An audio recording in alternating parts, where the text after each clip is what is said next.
She I need thought more she'd light hidden right it well, here. the small white stick buried under Scalpel. tissues in the trash. But when he walked in, And check his holding pressure it between again. his gloved fingers, the air froze. Matteo Romano, the most feared mafia boss in Sicily, wasn't supposed to look this vulnerable. "How long?" he asked, voice low and shaking. "Were you planning to hide my child?" His world of blood and vengeance collided with something he never expected: love, betrayal, and a fragile new life. And now, every secret she buried is about to be unearthed along with the enemies waiting to destroy them both.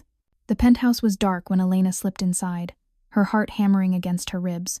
She'd timed it perfectly. Matteo never returned before midnight on Thursdays. Board meetings with the families always ran late, stretching into dinners that tasted of whiskey and unspoken threats. She had 3 hours. The bathroom light felt too bright. Elena stared at the pregnancy test in her trembling hands, the 2 pink lines mocking her careful plans. 6 weeks. She'd been counting. 6 weeks since that night when rage had turned to desperation, when his hands had found her face in the darkness and he'd whispered her name like a prayer. 6 weeks since she'd decided to leave. The test went into the trash, wrapped in tissues, buried beneath cotton pads and empty bottles. She pulled the liner tight, knotting it twice. Tomorrow was garbage day. By tomorrow night, this evidence would be rotting in a landfill somewhere outside the city, and she'd be on a train heading south. The bedroom door clicked open behind her. Elena's blood turned to ice. "Working late?" His voice came from the shadows, smooth as aged wine and just as dangerous. Matteo Romano stepped into the dim light filtering through the curtains, still wearing his black suit, but the jacket was gone. His white shirt was unbuttoned at the collar, revealing the edge of a scar she'd stitched herself 9 months ago. 9 months. It felt like a lifetime. "I thought," Elena's voice cracked. "You had a meeting." "Cancelled." His dark eyes swept over her, cataloging every detail. The man who commanded armies with a gesture now stood perfectly still, reading her the way he read threats and opportunities. "Someone tried to poison Vincent DeLuca at dinner. We left early." He moved past her toward the bedroom, and Elena exhaled. Safe. She was safe. Then he stopped, turned back. His gaze dropped to the small trash bin beside the sink. Matteo. But he was already reaching down, his leather gloves creaking as he pulled the bag free. The knot came undone with one sharp tug. Tissues scattered. Empty bottles rolled across marble. And there it was. The white plastic stick lay in his palm like a loaded gun. Matteo stared at it for 3 heartbeats. 4. His jaw worked, muscles tensing beneath olive skin. When he finally looked up, Elena saw something she'd never witnessed in his eyes before. Fear. Is it his voice was barely a whisper? Mine? The question hung between them, sharp enough to draw blood. Elena wanted to lie. Wanted to tell him it was someone else's, that she'd moved on, that the night she'd spent in his arms meant nothing. But her silence was answer enough.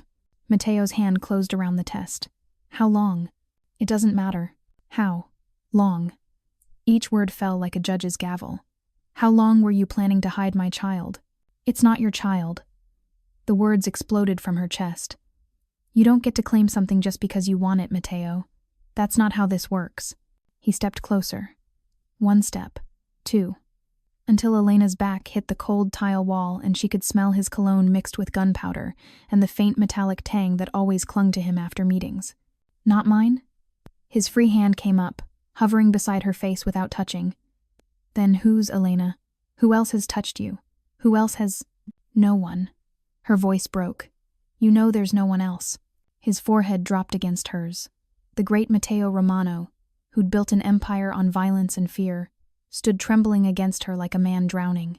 Then why? The question was raw, stripped bare. Why hide this from me? Elena closed her eyes. "Because I'm leaving. Because I can't." A sob caught in her throat. "I can't raise a child in your world, Matteo. I won't." When she opened her eyes again, she saw something worse than anger. She saw a man looking at his future turning to ash. 3 months earlier, Elena had been a nurse at St. Catherine's Hospital, working double shifts to pay off student loans and dreaming of opening her own clinic someday. Her life was small, predictable, safe. Then Vincent DeLuca showed up in the emergency room with a bullet in his shoulder and a dying man in his arms. The dying man was Matteo Romano. Elena still remembered that night in fragments. The blood pooling on the sterile floor. The way Mateo's eyes had locked onto hers even as his body went into shock. How his hand had gripped her wrist with surprising strength when she'd tried to insert the IV. "Not here," he'd rasped. "They'll come back." She should have called the police, should have followed protocol. Instead, she'd looked into those dark eyes and seen something that made her gamble her entire career on a stranger's desperation. "I have a car," she'd heard herself say. "I can help you somewhere else." Vincent had stared at her like she'd grown a second head, but Mateo had smiled barely, just a quirk of his lips, and whispered, "Angelo. Angel." The warehouse Vincent took them to smelled of rust and old motor oil. Elena had worked by flashlight, her hands steady even as her mind screamed that she was helping criminals, that she'd crossed a line she could never uncross. But Mateo had lived, and for reasons she still didn't fully understand, he'd asked her to stay. "Just until the stitches heal," Vincent had explained, his voice tight with suspicion. "We'll pay you, whatever you want." What Elena wanted was to run, to forget she'd ever seen the hole in Mateo's chest or the way his blood had stained her hands. But she'd stayed. 3 weeks in that warehouse, checking his vitals, changing bandages, watching infection dance at the edges of the wound before finally retreating. 3 weeks of Mateo watching her back, his gaze heavy and unreadable. On the final night, when she'd declared him stable enough to move, he'd caught her wrist as she'd packed her supplies. "Why?" he'd asked. "Why what? Why risk everything for a stranger?" Elena had pulled free, not looking at him. "Because that's what doctors do. We save lives." "Ava monsters?" That had made her turn back. Mateo sat shirtless on the cot, his bandaged torso a map of violence, old scars layered beneath the fresh one.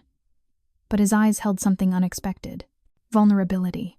"I don't know what you are," Elena had said softly. "But you're not dead.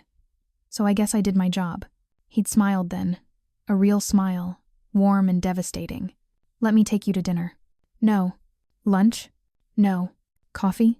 Elena had actually laughed despite herself. "You're supposed to be resting. Then sit with me."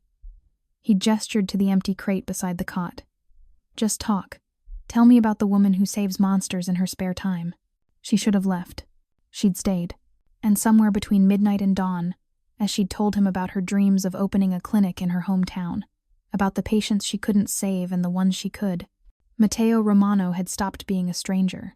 He'd become something far more dangerous. By the time Vincent had moved him to the penthouse for proper recovery, Elena was already lost. The careful boundaries between doctor and patient had blurred into late-night conversations and stolen glances. Mateo's world terrified her. The armed guards, the coded phone calls, the way men flinched when he entered a room. But the man himself? He was brilliant and broken, ruthless and tender in equal measure. He quoted Dante while planning territorial expansions. He remembered how she took her coffee. He listened when she spoke about medicine with an intensity that made her feel like the only person in the world. And when he'd finally kissed her, 2 months after that night in the warehouse, Elena had let herself forget every warning bell ringing in her head.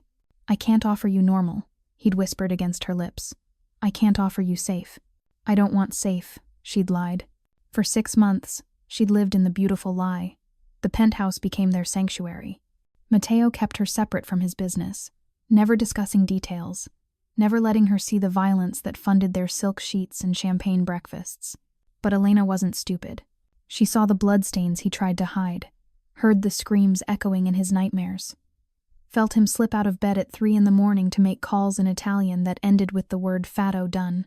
The illusion had shattered 3 weeks ago when she'd gone to surprise him at a restaurant. She'd arrived early, walked in through the back entrance, and found him in a private room with 3 men kneeling on the floor. Mateo had been pointing a gun at the middle one's head. Their eyes had met across the room. For one frozen moment, Elena had seen her lover's mask slip completely. This wasn't the man who brought her flowers. This was the monster who ruled through fear. He'd lowered the gun. The men had been dragged away. But Elena had already started running. She'd packed while he was dealing with whatever came next. Left a note that said simply, "I can't. I'm sorry." For 3 weeks, she'd hidden in a studio apartment across town, using cash, avoiding her phone, waiting for the knock on the door that never came. Mateo had let her go. She'd told herself it was for the best, that she'd dodged a bullet literally, that she'd forget him eventually. Then the nausea had started. Mateo stood at the floor-to-ceiling windows of his office, watching the city lights blur through the rain. The pregnancy test sat on his desk, a small white grenade that had detonated his entire world. Vincent DeLuca leaned against the doorframe, arms crossed. You going to stand there all night? Or are we going to talk about this? There's nothing to talk about. Mateo's voice was hollow. She's leaving. She made that clear 3 weeks ago. She's carrying your child. A child she was planning to hide from me. The words tasted like poison. She'd rather face motherhood alone than let me be part of it. Vincent moved into the room, pouring 2 glasses of whiskey. Can you blame her? After what she saw? Mateo's jaw clenched. That night haunted him.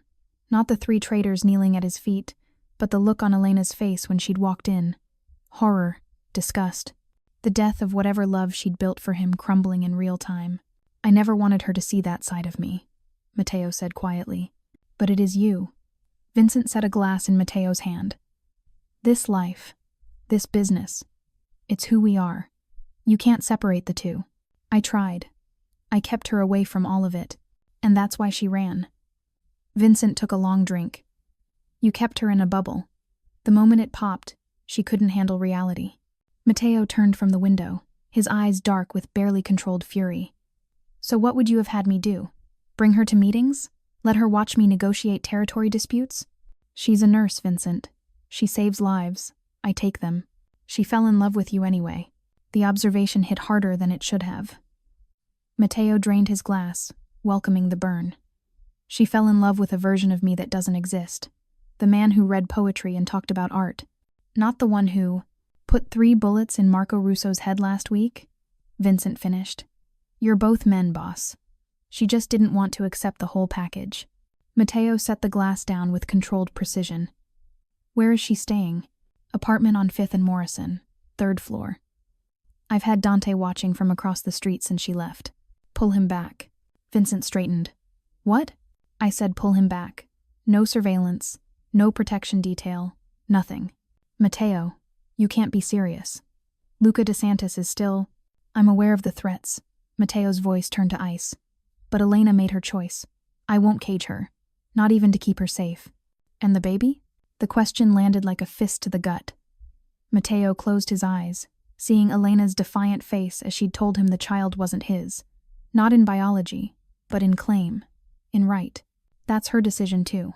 Vincent was quiet for a long moment. You're a fool. Probably. You love her. Without question. Then fight for her. For them. Mateo opened his eyes, meeting his oldest friend's gaze. How? By dragging her back here? Locking her in this penthouse until she accepts my world? That's not love, Vincent. That's possession. Sometimes possession keeps people alive. The warning hung between them, unspoken but clear. Luca DeSantis, head of the rival Sicilian family, had been circling for months, looking for weaknesses in Mateo's armor. If he discovered Elena discovered the child, Mateo's phone buzzed.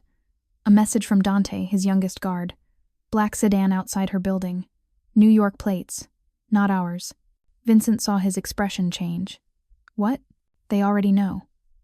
Mateo was moving before he'd finished speaking, grabbing his jacket and gun in one fluid motion.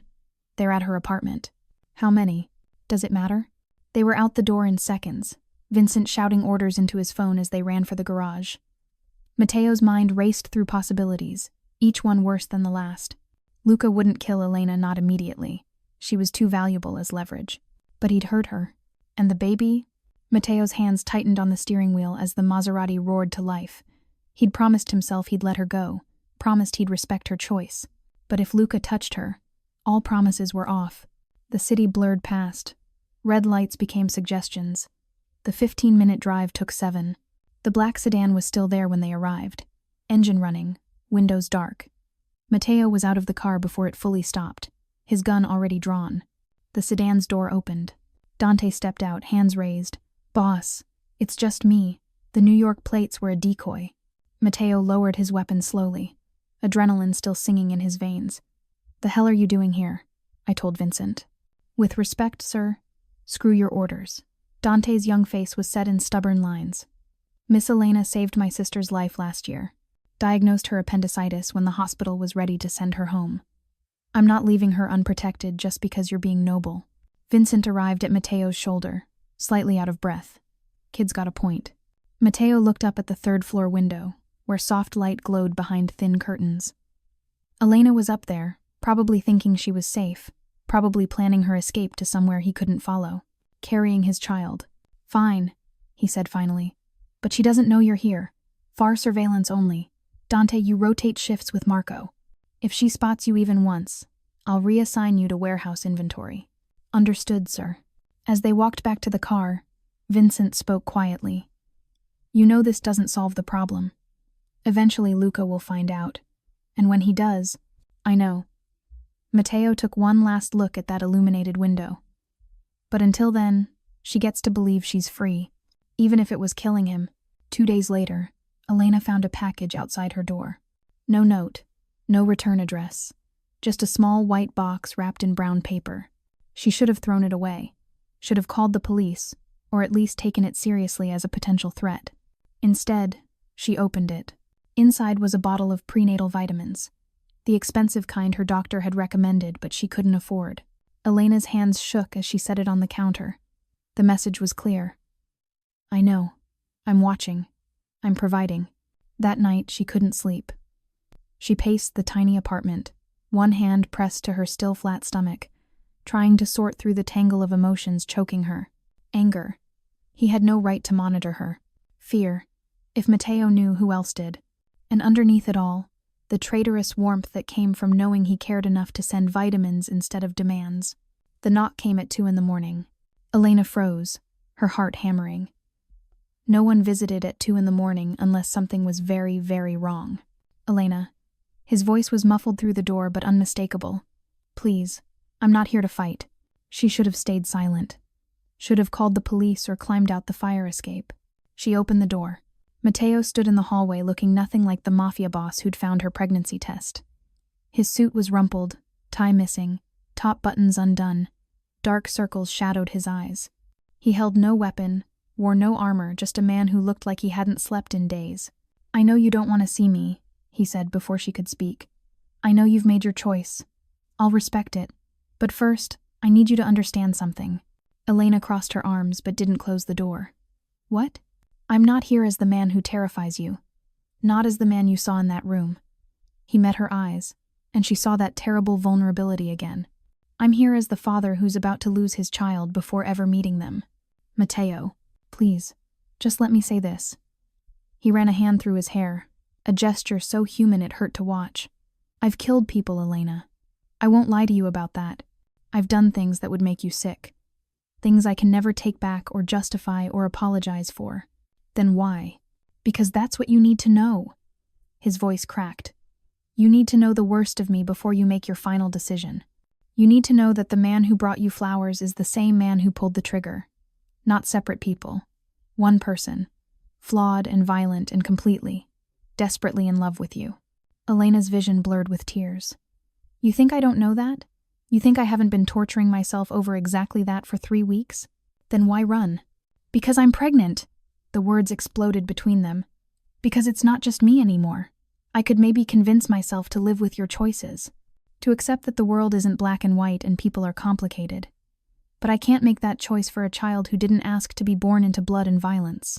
Matteo stepped forward, stopping just inside her doorway. You think I want that for our child? You think I haven't spent every second since finding that test imagining all the ways my life could destroy theirs? Then let me go. Let us go. Give this baby a chance at something normal. There is no normal for me, Elena. His voice dropped to barely a whisper. But there could be safety, protection, a life where they want for nothing, except a father who doesn't kill people. The words hung in the air like a death sentence. Matteo's face went carefully blank, the mask slamming back into place. You're right, he said flatly. I can't give them that. He turned to leave. Matteo. Wait.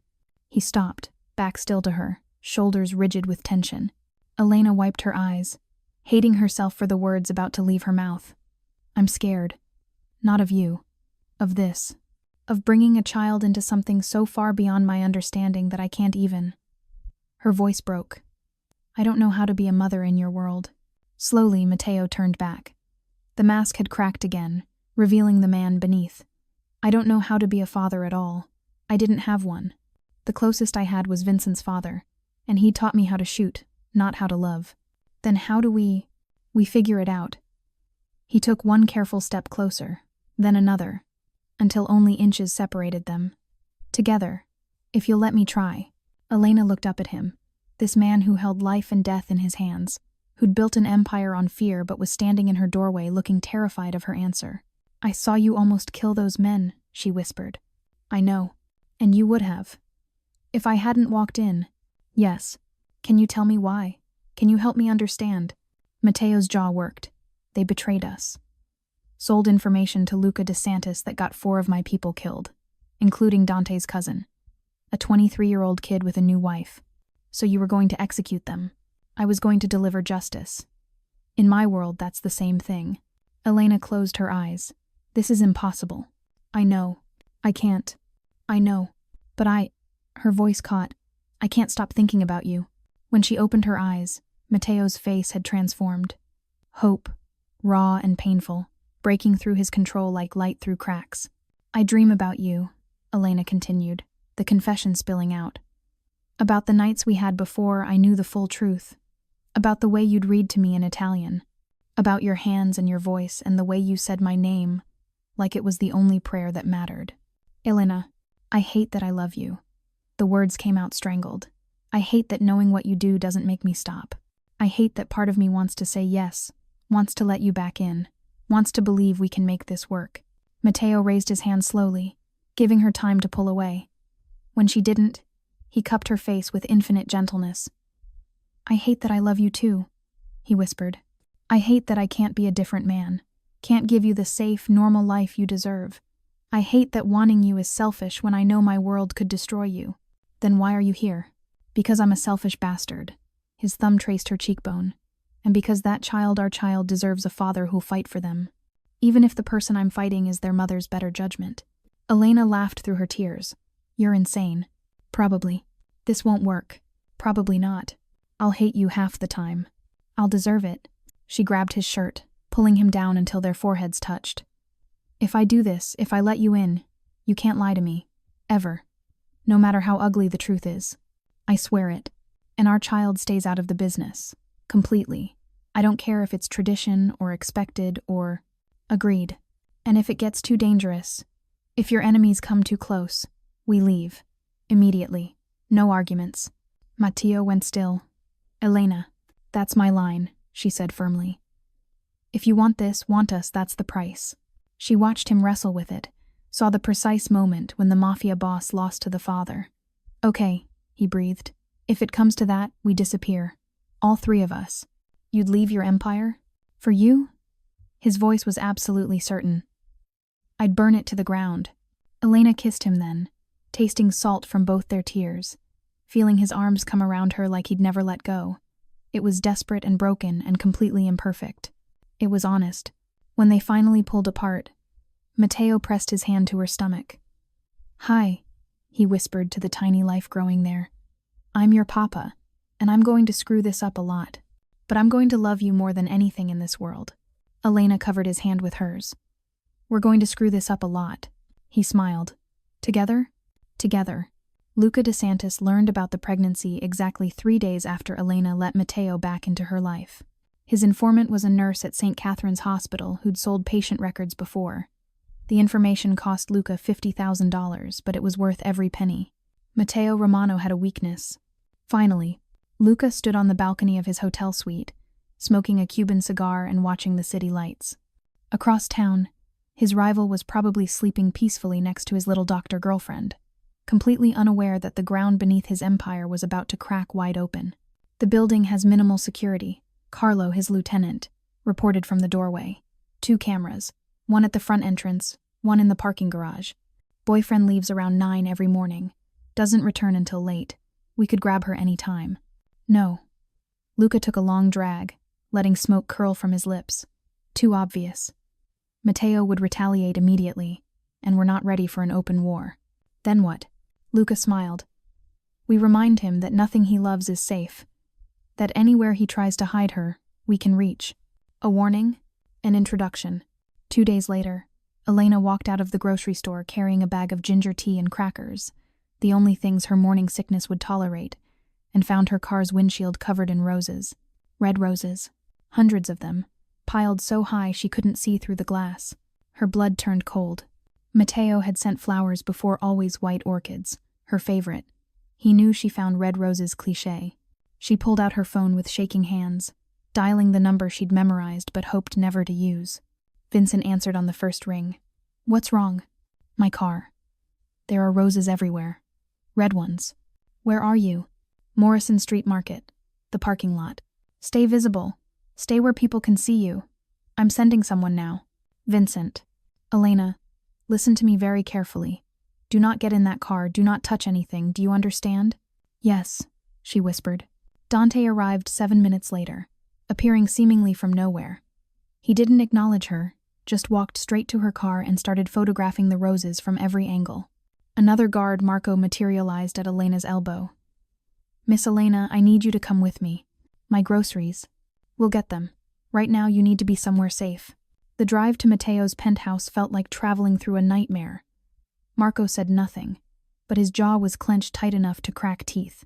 At every stoplight, he scanned the streets with the intensity of someone expecting an ambush. Matteo was waiting in the garage when they arrived. He pulled Elena from the car before it fully stopped, his hands running over her face, her arms, checking for injuries. "I'm fine," she managed. "They just left flowers. They put their hands on your car." His voice was deadly calm. "They got close enough to touch something of yours." Vincent appeared from the elevator. No explosives, no trackers, just flowers and this. He held up a small white card. Elena's stomach dropped at the message written in elegant script. "Congratulations on the happy news." Matteo read it over Vincent's shoulder. For a moment his face went absolutely blank. Then he smiled. It was the most terrifying thing Elena had ever seen. "Get everyone inside," he said quietly. "Lock down all our holdings, triple the security details, and find out which nurse at St. Catherine's has suddenly gotten richer." "Already on it," Vincent confirmed. Matteo turned to Elena, and the monster vanished, replaced by desperate concern. "You're staying here. Not a request." "Matteo." "They know, Elena. They know about the baby. They know where you live. They probably know your entire routine. Until I've handled this." "Handled this how?" She grabbed his arm. "You promised me. You promised if it got dangerous. We'll leave if we have to." He cupped her face. "But first, let me try to contain this. To negotiate a peace that keeps you safe without us having to disappear. And if you can't, then we disappear." He kissed her forehead. "But give me 48 hours. That's all I'm asking." Elena wanted to argue, wanted to demand they run immediately, get as far from this nightmare as possible. But she'd seen the fear in his eyes when Vincent showed him that card. Not fear for himself, fear for her, for their child. 48 hours, she agreed. "Then we talk about leaving."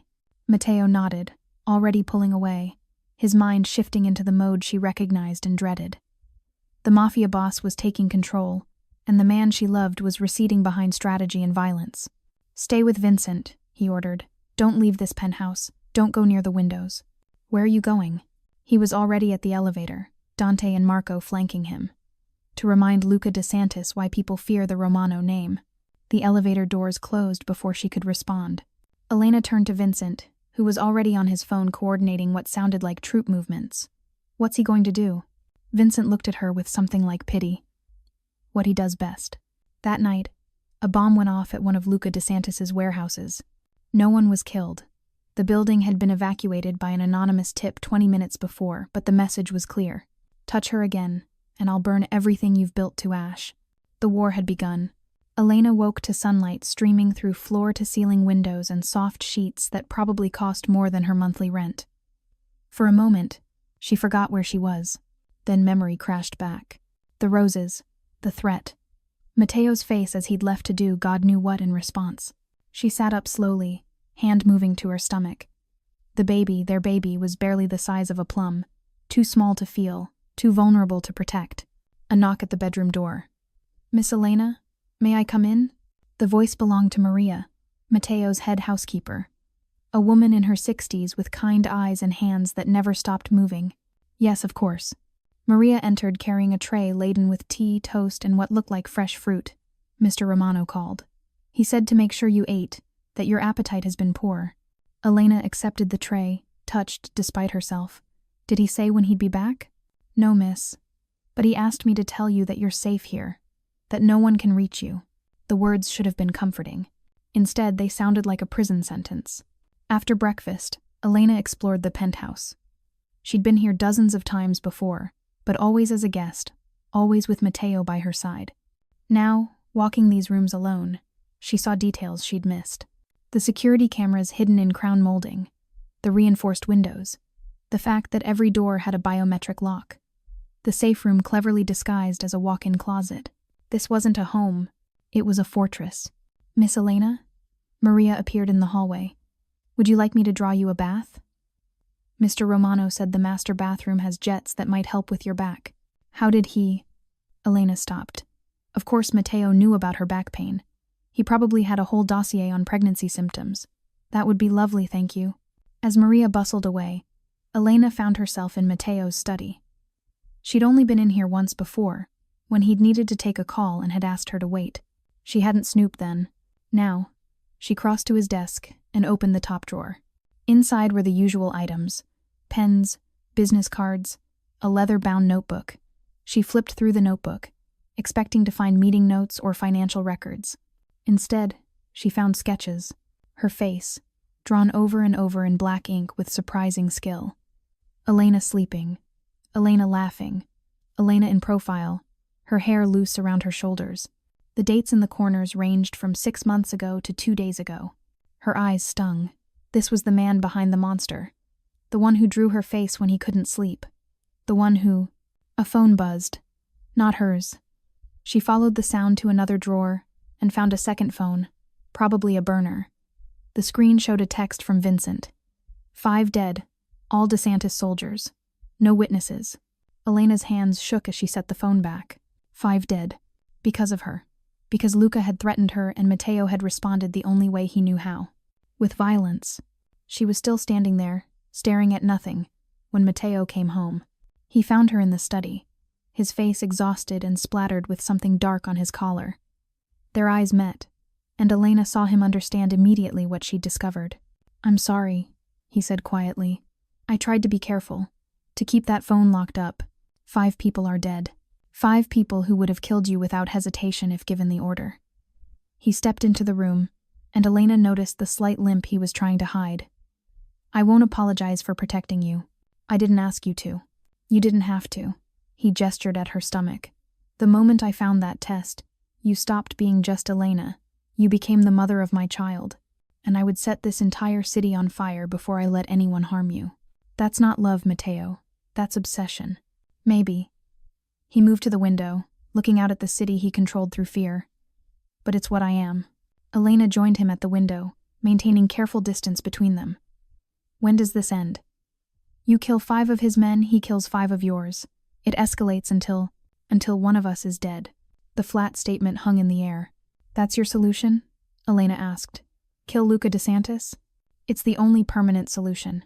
And his family? His soldiers? They'll just accept it? Matteo smiled grimly. They'll accept it because the alternative is worse. I'm offering them a choice. Peace under new terms. Or annihilation. You're talking about genocide. I'm talking about survival. He finally looked at her. Yours, mine, our child's. That's the only thing that matters to me anymore. Elena felt tears prick her eyes. I can't be responsible for more deaths. You're not responsible. Luca is. He made a choice when he threatened you. Matteo crossed to her, his movements careful, like he was approaching a spooked animal. I know you hate this. Hate me for doing it. But I won't let him hurt you. I can't. Even if it means becoming the monster I ran from. I've always been that monster, Elena. You just didn't want to see it. The truth of that statement cut deep. Elena had let herself be seduced by the man in the penthouse while ignoring the man in the streets, had let herself believe she could separate the two. But Matteo was right. There was no separation. Just one complicated, violent, strangely tender man trying to protect what he loved in the only way he knew. I found your drawings, she said softly. In your notebook. Matteo's expression shifted to something vulnerable. I started those the first night you stayed to watch me heal. I couldn't stop looking at you. Couldn't believe someone like you would risk everything for someone like me. Someone like you saved my life once too, Elena reminded him. Remember, when that drunk patient's husband pulled a knife in the ER and you were there getting your stitches checked? She saw the memory register. Matteo had moved without thinking, putting himself between Elena and the blade, taking a slash across his forearm that had required 12 stitches. That was different, he muttered. Why? Because you're allowed to protect me, but I'm not allowed to protect you? Because you're good, Elena. Pure. And I'm human. She closed the distance between them, cupping his face. Flawed and violent and sometimes terrifying, but human, and the father of my child, and the man I love even when I don't want to. Matteo's control finally cracked. He pulled her into his arms, burying his face in her hair. I'm sorry, he whispered. I'm so sorry you're caught in this. I'm not caught. Elena held him just as tightly. I chose this. I'm choosing this. But Matteo, if it gets worse, 48 hours, he promised. If I can't end this cleanly, we leave. All three of us. We disappear somewhere Luca can never find us. And your empire? Can burn. He pulled back to meet her eyes. You and this baby are my empire now. Everything else is just business. Elena searched his face, looking for the lie. Found only desperate sincerity. Okay, she whispered. 48 hours. Elena couldn't sleep. At 3 a.m, she gave up trying and padded through the silent penthouse toward the kitchen. The marble floors were cold under her bare feet. Moonlight painted everything in shades of silver and shadow. She was brewing chamomile tea when she heard it. A sound from Matteo's study, low and raw, almost like crying. Elena set down her mug and moved toward the study door, which stood slightly ajar. Through the crack, she could see Matteo sitting at his desk, his head in his hands, shoulders shaking with silent sobs. She'd never seen him cry before. On the desk in front of him sat a small gray device. Elena recognized it immediately, a portable ultrasound reader, the kind used to review digital scans. On the screen was an image she'd saved to a medical file. Their baby, captured at 8 weeks, during the appointment she'd gone to alone. How had he? Then she remembered. The medical records. Matteo had probably called in a favor, had someone at St. Catherine's pull her files. Not to invade her privacy, but to see the one thing she hadn't shared with him, proof that their child existed. Elena pushed the door open fully. Matteo? He looked up, and she saw his face was wet with tears he made no attempt to hide. I'm sorry, he said hoarsely. I know I shouldn't have gotten this, but I needed. His voice broke. I needed to see. Elena crossed to him, her own eyes burning. You could have asked. You would have said no. He wasn't wrong. Even after letting him back in, Elena had maintained careful boundaries, hadn't invited him to doctor's appointments, hadn't shared the ultrasound photo from her wallet, because some part of her was still protecting herself, still keeping one foot out the door. I'm sorry, she whispered. I've been so focused on my fear that I didn't think about yours. Matteo turned back to the screen, his finger hovering over the tiny blob that would become their child. I keep thinking about all the ways I could fail them, all the ways my life could hurt them. That makes you a good father already. He shook his head. My father, the man who sired me, used to beat my mother when he drank, which was every night. He died when I was 5. Alcohol poisoning. Elena sucked in a breath. Matteo never talked about his parents. My mother did her best, he continued. Worked 3 jobs to keep food on the table, but she was so tired all the time, and scared. Men in our neighborhood knew she was alone, vulnerable. Matteo, one of them broke into our apartment when I was 7. I was supposed to be asleep, but I heard her screaming. His hands clenched into fists. I grabbed a kitchen knife and stabbed him in the leg. He ran. My mother held me while I cried and shook and tried to understand what I'd done. Elena moved behind him, wrapping her arms around his shoulders. She could feel him trembling. 2 days later, Vincent's father, Antonio De Luca, showed up at our door. Someone had told him what happened. He offered my mother a job at his restaurant. Safe work, good pay, and he offered to teach me. Teach you what? How to protect what was mine. Matteo's voice was hollow. How to make sure no one ever hurt my family again. He took me under his wing, trained me, turned me into the Cation. Someone strong, Elena finished. Someone who could survive. Someone violent. Someone who survived, she insisted. There's a difference. Matteo pulled one of her hands to his lips. kissing her knuckles. Is there? Because when I look at this, he gestured to the ultrasound. All I see is someone who's going to inherit my violence, my darkness. They're also going to inherit my stubbornness, Elena said. My terrible habit of adopting strays, my love of terrible puns. That startled a wet laugh from him. Your puns are awful, and our kid is going to love them. She rested her chin on his shoulder, looking at the grainy image with him. They're also going to have a father who draws their mother's face because he thinks she's beautiful, who reads Dante and remembers coffee orders, who cries when he sees proof that they're real. I don't know how to be soft, Elena. I don't know how to be gentle. You're being gentle right now. She pressed her hand over his heart. The violence, that's what the world made you. But this is who you chose to be with me.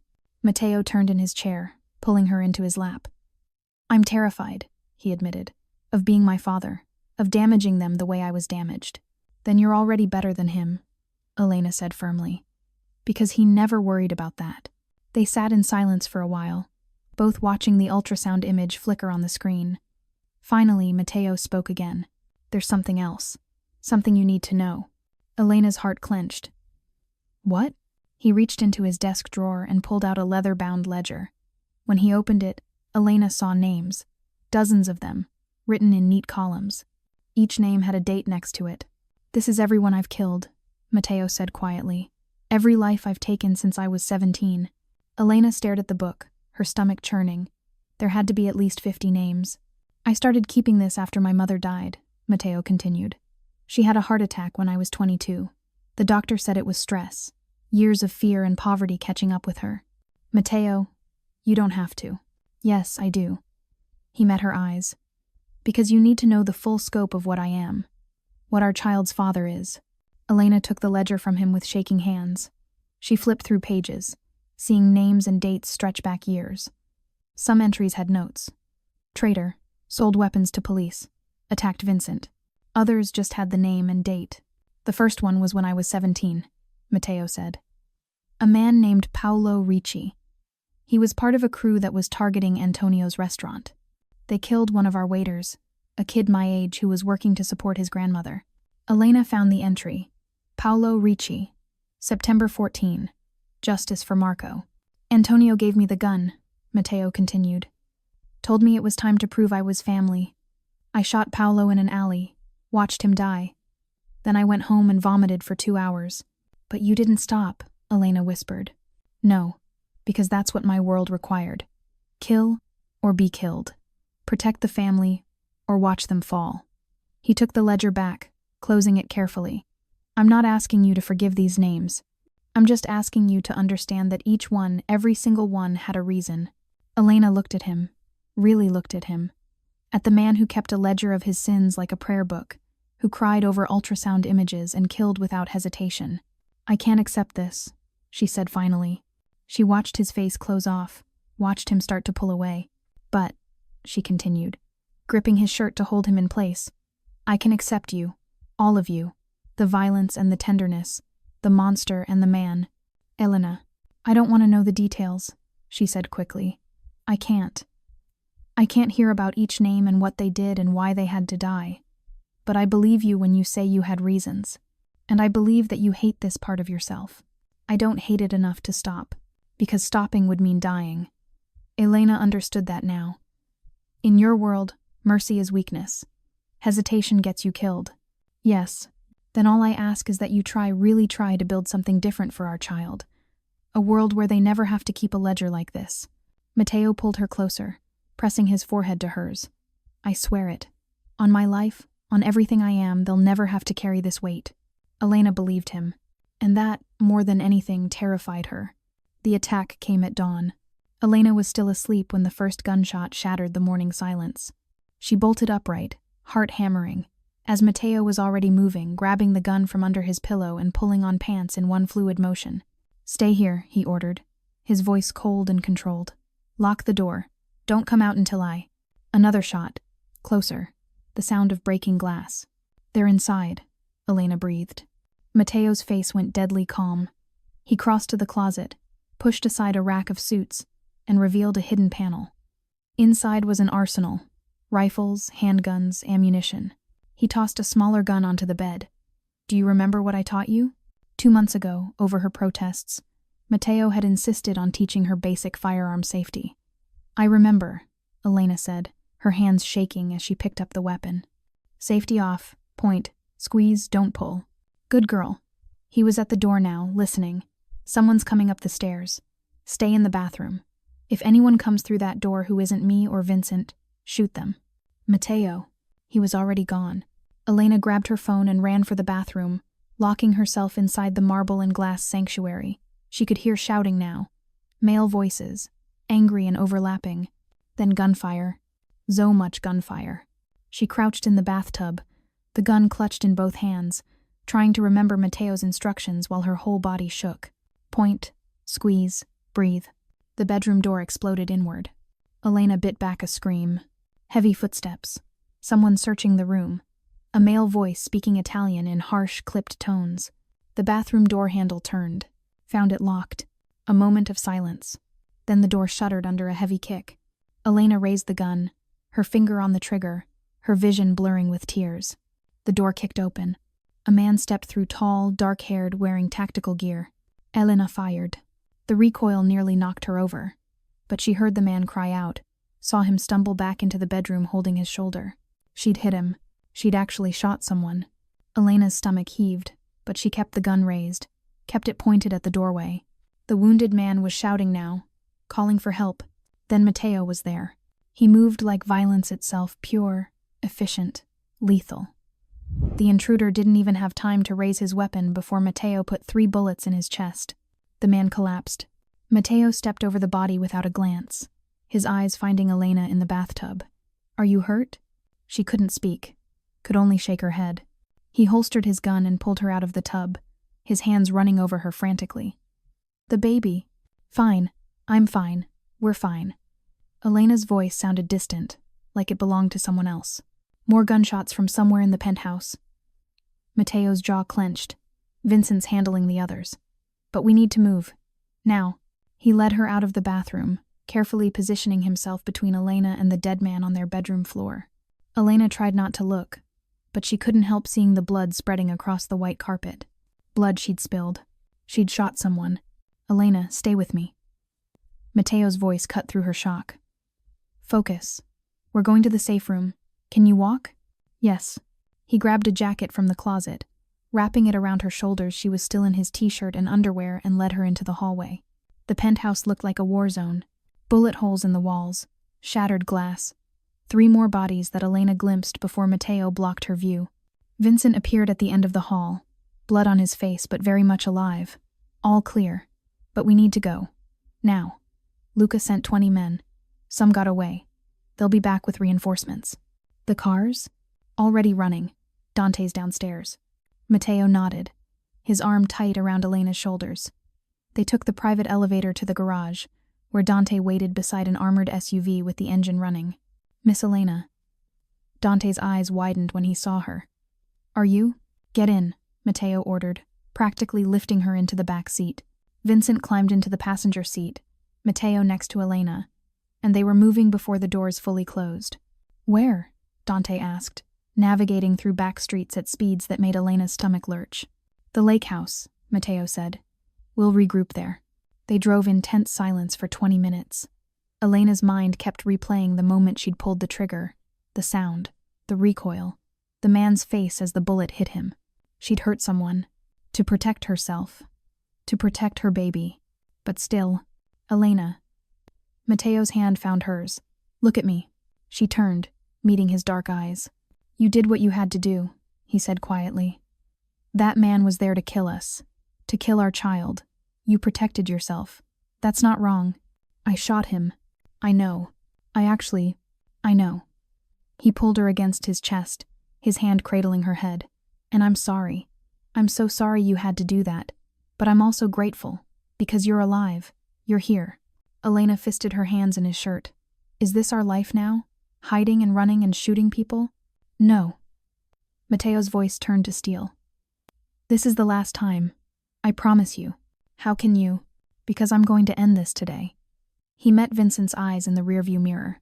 Call the families. All of them. Emergency meeting at neutral ground. Tell them Romano is calling for judgment. Vincent's eyes widened. Matteo, a judgment call hasn't been issued in 20 years. If you're wrong, I'm not wrong. Luca violated the accords when he attacked a civilian under my protection. The families will side with me. And if they don't? Matteo's smile was cold. Then I'll kill Luca myself and dare them to stop me. Elena shivered. This was the man she'd seen in that room. The one who held life and death in his hands and made those decisions without hesitation. But he was also the man holding her now, protecting her, willing to risk everything to give their child a chance at safety. She couldn't reconcile the two. Didn't know if she'd ever be able to. All she knew was that she loved him. And that love was going to have to be enough. The lake house sat on 5 acres of private land, surrounded by woods and water. Matteo's grandfather had built it as a retreat somewhere far from the city and the violence. It felt like a different world.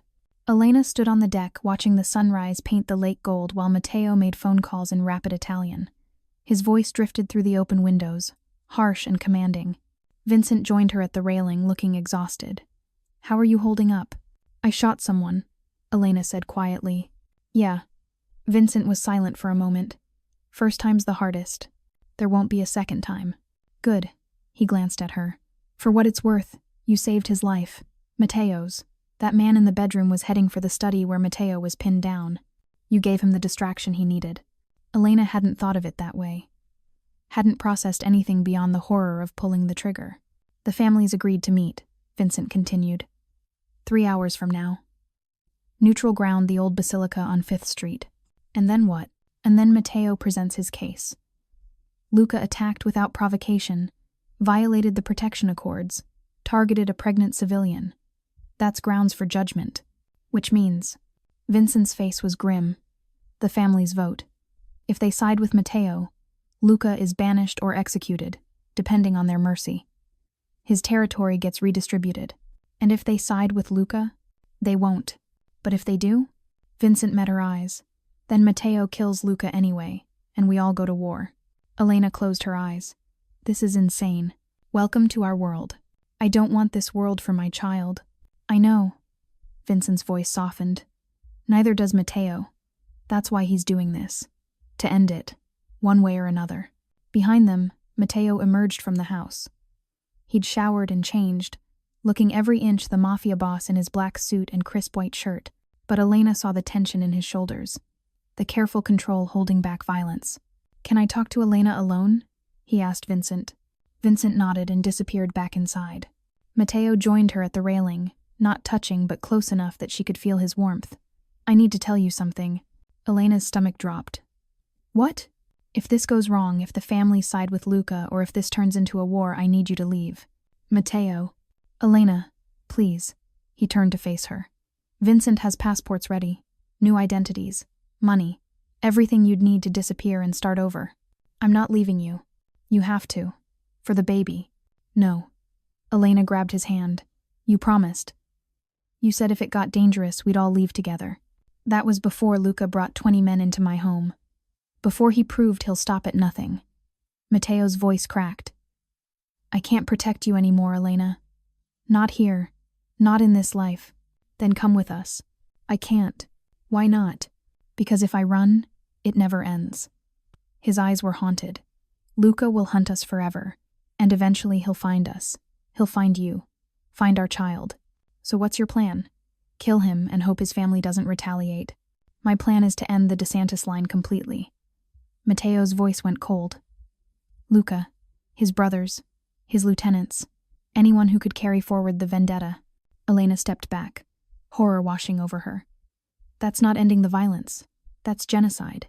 That's survival." "No." Tears blurred her vision. "No, Matteo. I won't let you do this. I won't let you become that monster. I already am that monster." His control finally snapped. "I've always been that monster. You just kept pretending I wasn't because it was easier than accepting what I am." The words hung between them like a physical blow. "You're right," Elena said quietly. "I did pretend. I wanted so badly to believe in the man who brought me flowers that I ignored the man who pulled triggers. But I'm not pretending anymore." She took his face in her hands, forcing him to meet her eyes. "You are violent," she said. "You are dangerous. You have done terrible things, but you are not a monster. Monsters don't cry over ultrasounds. Monsters don't keep ledgers of their sins. Monsters don't give up their empires for the people they love. Elena, if you do this, if you murder Luca and his entire family, you will become the thing you're most afraid of. You'll become your father. The man who hurt people without cause, without mercy, without regret. Matteo's eyes closed. I can't let him hurt you. Then don't. Elena pressed her forehead to his. Walk away. Come with me. Let the families deal with Luca. Let Vincent take over. Just please choose us over revenge. It's not revenge. It's protection. It's fear, Elena countered. And I understand that fear. I feel it too. But we can't build a life for our child on fear and blood. Matteo pulled back, his face a mask of anguish. You're asking me to leave Vincent, Dante, Marco, all the people who've been loyal to me for years. I'm asking you to choose life over death. Our child's future over your past. And if Luca finds us anyway, if he tracks us down then we deal with it together. Elena's voice was fierce. But at least our child will have known their father. We'll have memories of you that aren't about violence and fear. Matteo stared at her for a long moment. Elena watched him wrestle with himself, watched the war between the Mafia boss and the father play out across his face. Finally, he spoke. If I do this, if I leave, there's no coming back. They'll consider it desertion. I'll have enemies on both sides. I know. We'll be running for the rest of our lives. Maybe. Or maybe we'll just be living. Elena, I love you, she interrupted. The whole messy, complicated, violent truth of you. But if you go to that meeting planning to murder Luca's entire family, I'm leaving, with or without you. Because I won't let my child grow up thinking that's what love looks like. It was the ultimatum neither of them wanted, but both knew was inevitable. Matteo looked out at the lake, at the peaceful water reflecting the morning sky. Elena could see him making calculations, weighing options, planning escape routes or murder strategies. When he finally turned back to her, his eyes were clear. Okay, he said softly. Okay? We leave. Right now. Before the meeting. Before his voice caught. Before I change my mind. Elena's heart leapt. Really? Really? He cupped her face. You're right. Our child deserves better than a father who chose revenge over them, even if that revenge would have kept them safe. Thank you, Elena whispered. Thank you. Matteo kissed her deep and desperate and full of goodbye. When they pulled apart, he was already moving into planning mode. We'll take the car Vincent prepared. Drive north to Canada, then fly to Europe from there. I have accounts he doesn't know about. We can disappear.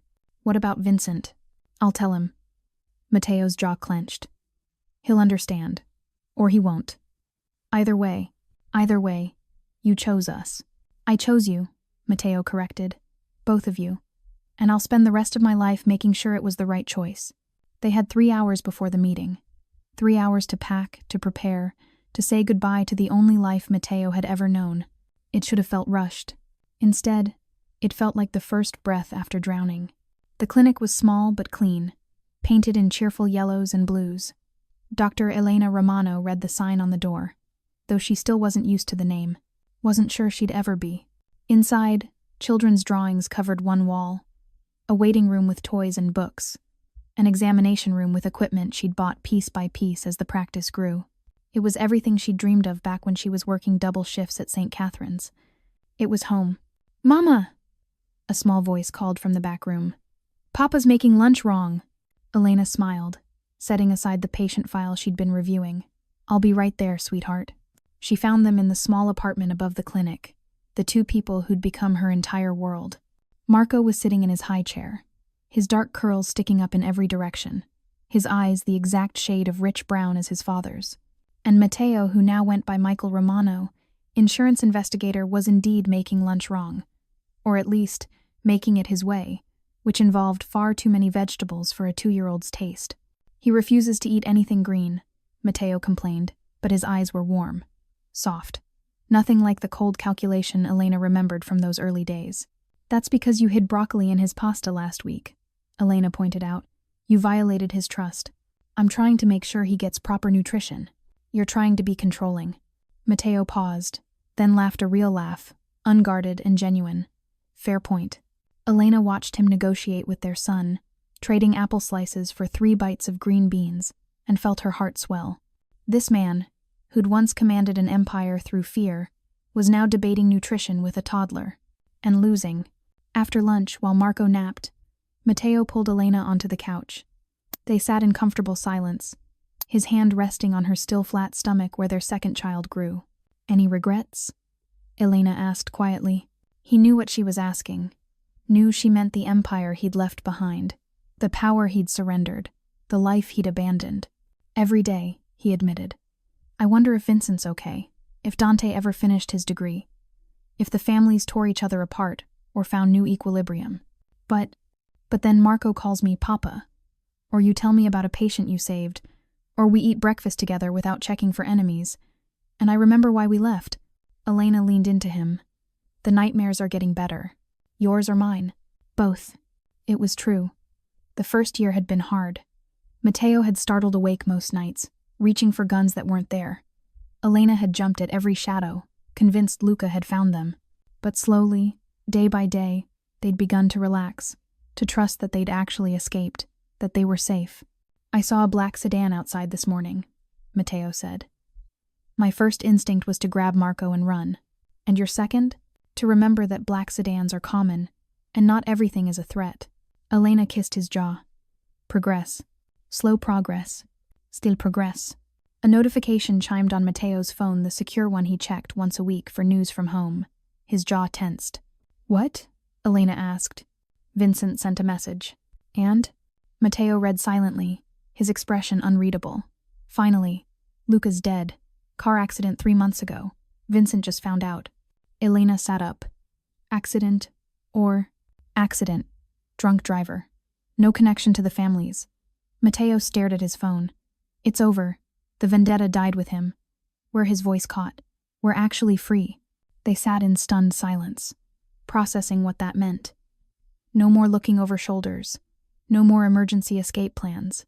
No more wondering if today would be the day their past caught up with them. Just life. Normal. Beautiful. Boring life. "We should celebrate," Elena said. "How?" She thought for a moment. "Let's take Marco to the beach tomorrow. Build sandcastles, eat ice cream, be a completely normal family doing completely normal things." Matteo smiled, that warm, unguarded smile that still made her heart skip. "I'd like that." That night, after Marco was asleep and the clinic was locked, they stood on the small balcony overlooking the town square. The evening was cool, the stars bright above them. "Do you think he'll ever ask?" Matteo wondered. "About our past? About who we were before?" "Probably," Elena said. "And when he does, we'll tell him the truth. That his father made mistakes, that he hurt people, but that he chose to change, to build something better. What if he hates me for it?" "He won't," Elena was certain, "because he'll see the man you became, not just the man you were." Matteo pulled her closer. "I love you. Both of you. All 3 of you." His hand moved to her stomach. "Thank you for saving me." "We saved each other," Elena corrected. And standing there under the stars, far from the violence and blood that had once defined them, Elena believed it. They weren't perfect. Their past would always be part of them. Scars that never fully healed.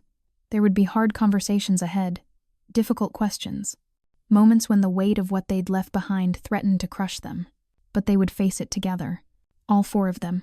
As the small white stick had promised all those months ago when Elena had hidden it in the trash and Matteo had found it with gloved fingers, life had a way of beginning in the most unexpected places. Even in darkness, even in fear, even in the heart of a man who'd thought himself beyond redemption. Love had found a way.